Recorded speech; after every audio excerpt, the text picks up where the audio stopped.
జగనన్న చేసిన పథకాలు ప్రతి ఒక్కరూ లబ్ధి పొందినారు. 1170 కోట్లతో నెల్లూరు సిటీని అభివృద్ధి చేసుకున్నాం.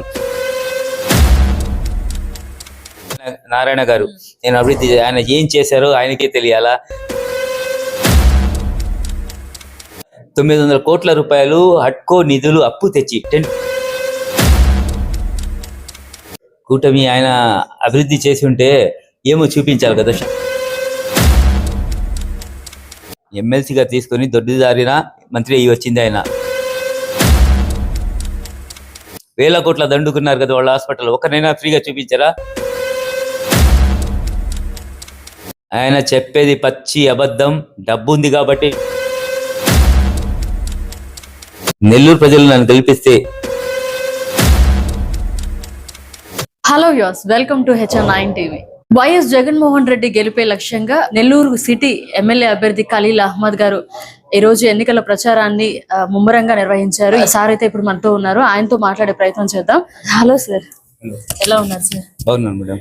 ఈ రోజు ప్రచారం ఎలా జరిగింది? ప్రజల నుంచి రెస్పాన్స్ ఎలా ఉంది?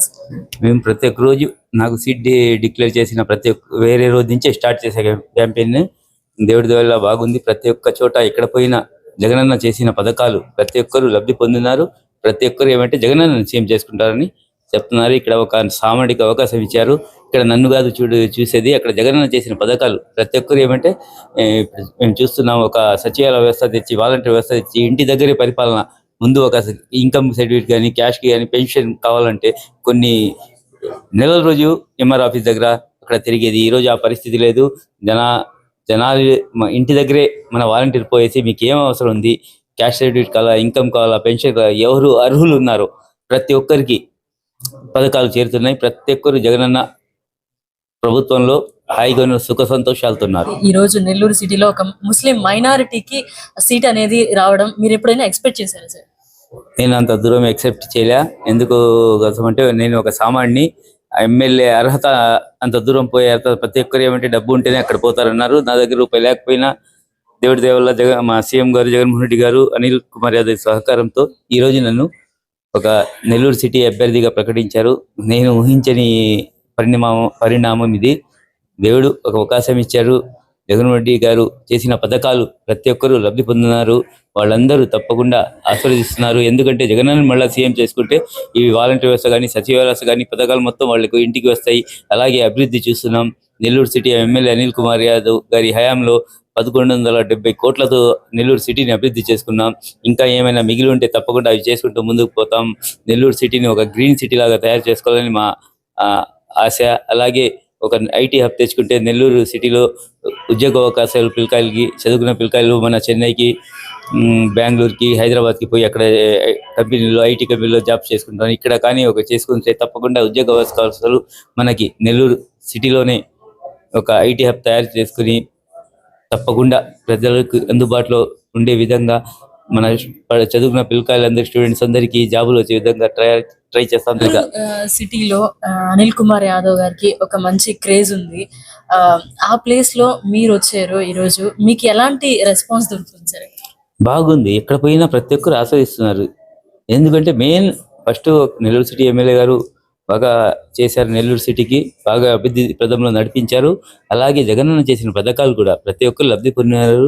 ఆయనకి ఎంతైతే గౌరవం ఇస్తున్నారో మీకు అలానే ఉంటుందా? తప్పకుండా నియోజకవర్గానికి వెళ్ళిన ప్రతి ఒక్కరు ఆస్వాదిస్తున్నారు.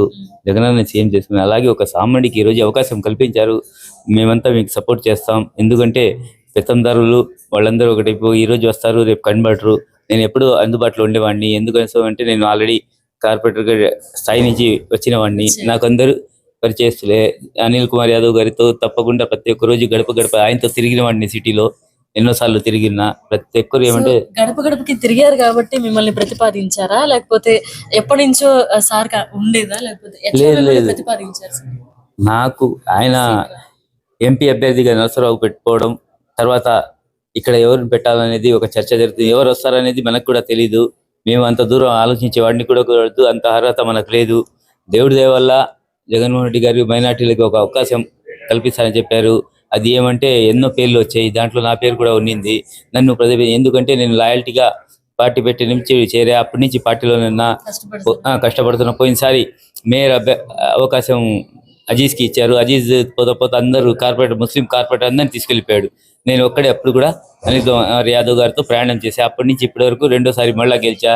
రెండోసారి మళ్ళా డిప్యూటీ మేయర్గా అవకాశం వచ్చింది. తప్పకుండా పార్టీకి లాయల్టీగా పనిచేసా. అప్పటి నుంచి పార్టీలో ఉన్నా. మేము ఎవరి దగ్గర ఇంతవరకు పోయేది లేదు.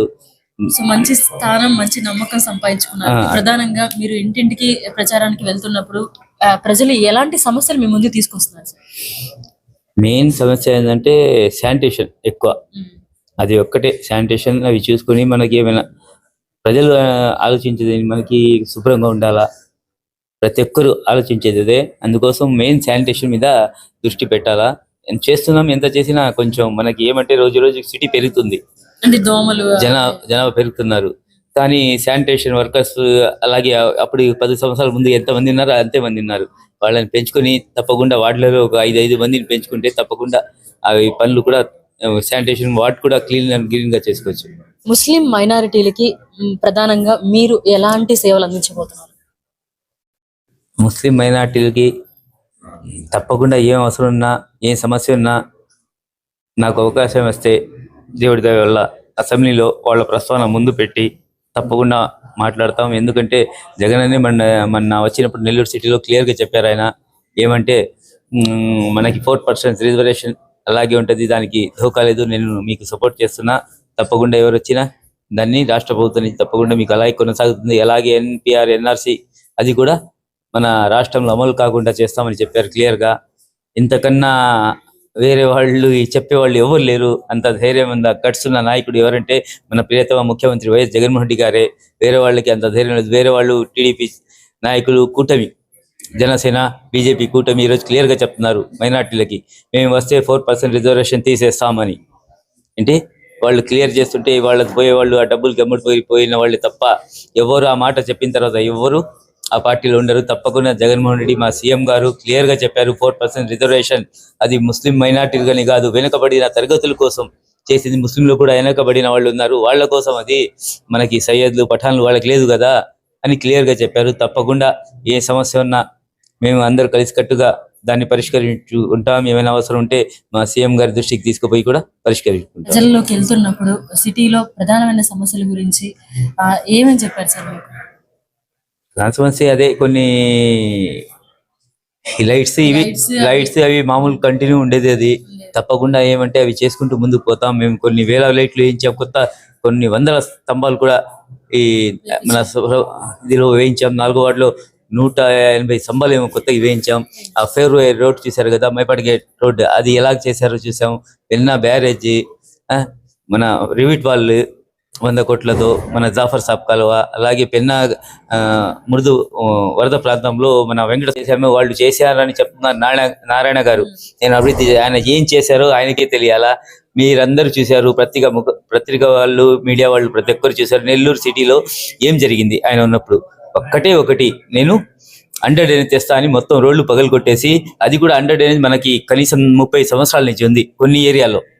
Cherry street, collector office, Gandhi బొమ్మ, అలాంటి కొన్ని ఏరియాలో ముడి బస్ అండర్ డ్రైనేజ్ ఇప్పటి నుంచి కాదు, కనీసం ఒక 30 సంవత్సరం. ఆయన కొన్ని వార్డులు 13 వార్డులు ఏమో చేశాడు, అది కూడా కంప్లీట్ చేయకుండా వదిలేశారు. అది కూడా 900 కోట్ల రూపాయలు హట్కో నిధులు అప్పు తెచ్చి 10% వడ్డీతో తెచ్చి కార్పొరేషన్ మీద భారం వేసి వెళ్ళిపోయాడు. అది కూడా మన ప్రభుత్వంలో 670 కోట్ల రూపాయలు కట్టాము మేము. ఈ రోజు అది కూడా కంప్లీట్ చేస్తాం మేము. ఆయన వదిలేసి వెళ్ళిపోయారు. ఒక్క ఇంటికి కనెక్షన్ ఇలా. ఆయన తప్పకుండా మా ప్రభుత్వం మళ్ళా రాగానే దాన్ని కూడా కంప్లీట్ చేస్తాం. కూటమి ఇప్పుడు అభివృద్ధి మొత్తం మేమే చేసాము, మేము చేసిన పనుల వరకే ఆడ ఆగిపోయినాయి, మళ్ళీ మేమే వస్తేనే అవన్నీ కంప్లీట్ అవుతాయని మాట్లాడారు. ఆయన ఏం చేశాడో ఆయనకి తెలియాలి. నేను చెప్పింది ఒకే ఒక పని, ఆయన ఆ పని కంప్లీట్ చేస్తాం. వాటర్ ఒకటి చేశాడు, అది మేము అదే వాటర్ ఇచ్చేస్తున్నాం. తప్పకుండా అండర్ డ్రైనేజ్ ఆయన కూడా ఈ ఒక్క ఇంటికి కూడా కనెక్షన్ ఇలా. అది ఏమంటే ఆయన ఎలాగే చేశాడంటే ఏమో, అది ఆ ఎలక్షన్ కోసం చేసినట్టు చేశాడు. అది ఎక్కడ సరిగా ఇది కాల, తప్పకుండా లెవెలింగ్ కాల, కొన్ని దగ్గర పైపులు పగిలిపోయినాయి. తప్పకుండా దాన్ని క్లియర్ చేసి తప్పకుండా ప్రతి ఒక్క ఇంటికి కనెక్షన్ ఇచ్చేటట్టుగా మేము ప్రణాళిక తయారు చేస్తున్నాం. రొట్టెల పండుగ అంటే ఇదివరకు ఎప్పుడు ఎవరికి తెలియదు, నారాయణ గారు వచ్చి అంతా చేయడం వల్లే రొట్టెల పండుగ ఎంతమంది చేసుకోగలుగుతున్నారు అని మాట్లాడుతున్నారు. ఆయనకి తెలియదు రొట్టెల పండుగ ఏమనేది, ఆయనకి తెలిసి ఉంటే కదా. ఆయన వచ్చింది ఆ సంవత్సరంలో వచ్చాడు, చూశాడు ఆయన ఉన్నప్పుడు. దాని ముందు ఆయనకి రొట్టెల పండుగ అనేది తెలియదు. ఆయన ఎక్కడ వచ్చేది దర్గా ఎక్కడ ఉందో కూడా తెలియదు ఆయనకి. ఏంటి, మన గవర్నమెంట్ వచ్చిన తర్వాత చేసాము. ఆయన శ్రీధర్ రెడ్డి గారు మన రూరల్ ఎమ్మెల్యే గారు చేసుకోలేకపోయారు కంప్లీట్. మీరు చూస్తున్నారు కదా, మినాలు మొత్తం కట్టినారు. ఆయన కంప్లీట్ చేసుకోకుండా ఆపేశారు. దర్గా ఎలా డెవలప్ చేసాము చూశారు కదా. పెద్ద పెద్ద మినార్లు పెద్దవి చేసి, దర్గా కూడా పెద్దవి చేసాము, చేసి పెద్ద మినార్లు వేసి కంప్లీట్ చేసినాం. ఒకసారి చూడండి, మా హయాంలో జరిగింది. పిల్లలు కూడా ఎత్తేసి మొత్తం దూరాలు కూడా తయారు చేస్తున్నాం. కొన్ని కాంట్రాక్టర్ల ఆయనకి నచ్చక అప్పుడు ఆపేసింది. సిటీలో ఒక ముస్లిం మైనారిటీకి ఒక సీట్ ఇచ్చారు జగన్మోహన్ రెడ్డి. ఆయన గట్స్ ని ఏమనుకోవాలంటారు? ఆయన గట్స్, ఆయన చేసిన పథకాలు, ఆయన చేసిన అభివృద్ధి అంతే.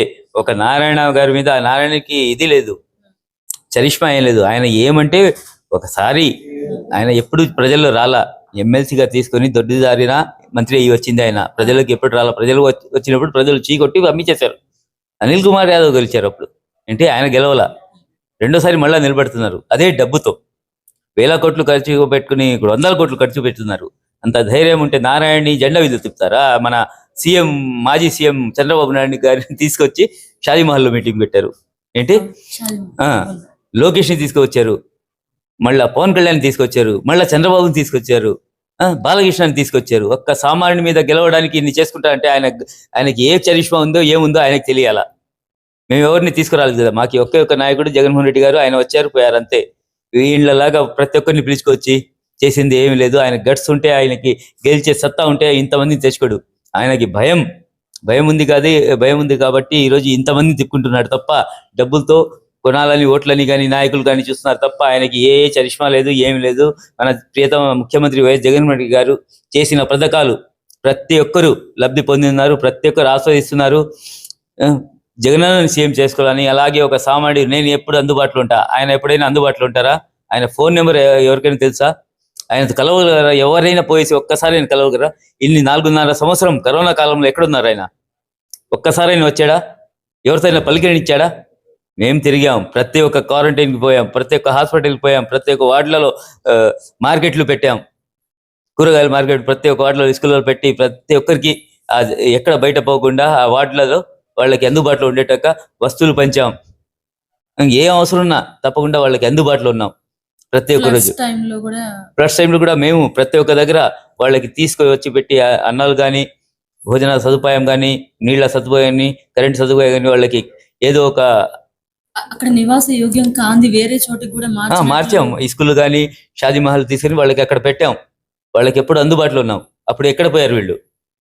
తెలుగుదేశం నాయకులు కానీ, కార్యకర్తలు కానీ అప్పుడు ఎక్కడ పోయారు? ఈ రోజు వచ్చి తిరుగుతున్నారు. నారాయణ గారు ఎక్కడ పోయారు? 1000 కోట్ల దండుకున్నారు కదా వాళ్ళ హాస్పిటల్. ఒకరినైనా ఫ్రీగా చూపించారా?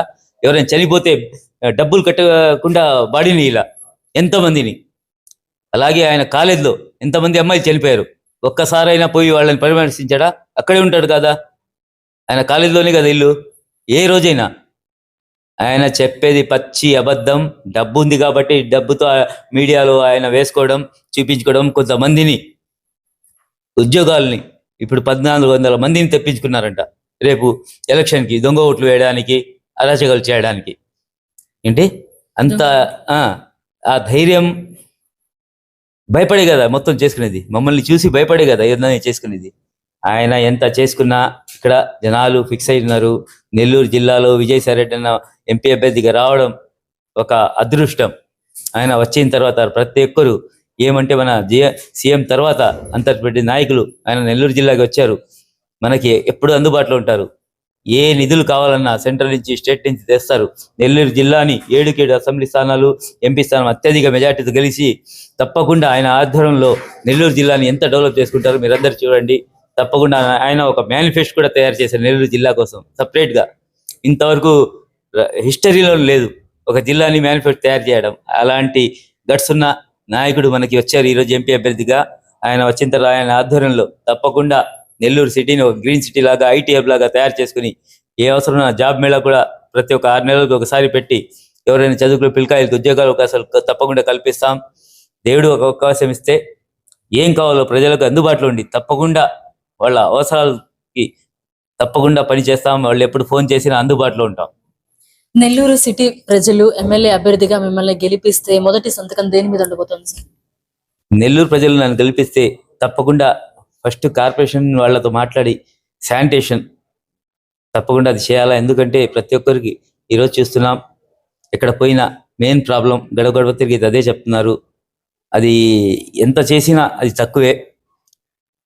దేవుడి దయ వల్ల అందరూ కలిసికట్టిగా దాన్ని ఫస్ట్ ప్రిఫరెన్స్గా తీసుకుంటాం.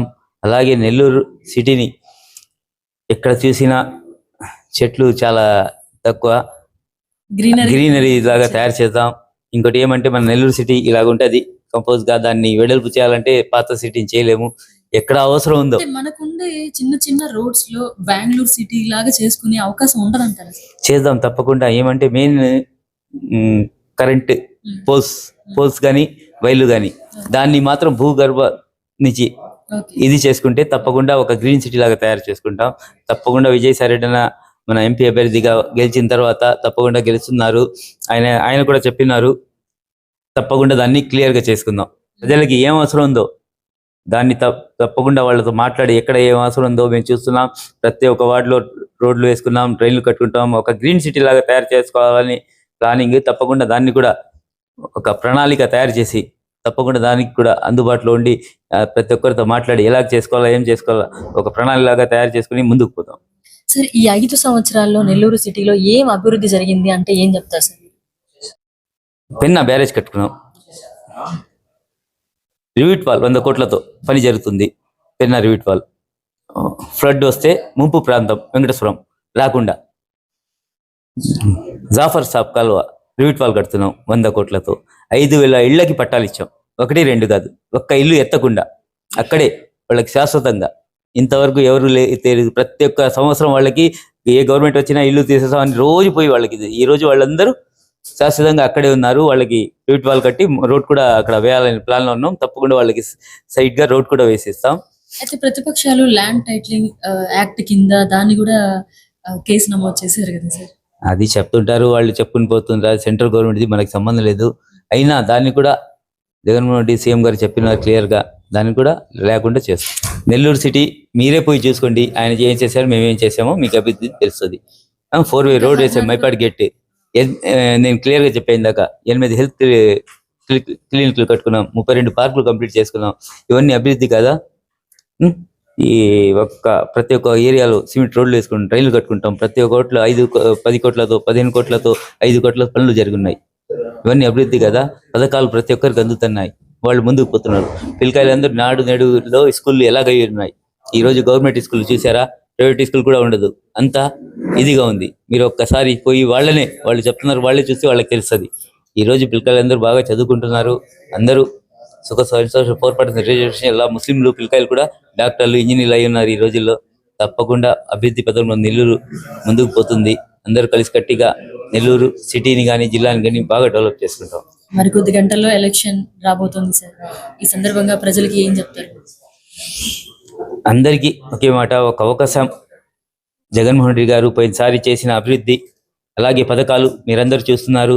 తప్పకుండా వైఎస్ఆర్ కాంగ్రెస్ పార్టీ జగన్మోహన్ రెడ్డి మళ్ళా సీఎం అవుతున్నారు. మీరందరూ 13వ తేదీ ప్రతి ఒక్కరూ లబ్ధి పొందిన వాళ్ళు ప్రతి ఒక్కరూ ఓటు హక్కుని వినియోగించుకోండి. 13వ తేదీ జరిగే పోలింగ్కి ప్రతి ఒక్కరు పోండి. ఉదయం నుంచి 7 గంటల నుంచి స్టార్ట్ అయిపోద్ది. మీరందరూ ప్రతి ఒక్కరు పోయి ఓటు వేయాల్సిందే కోరుతున్నాను. ఎందుకంటే ఓటు మన హక్కు.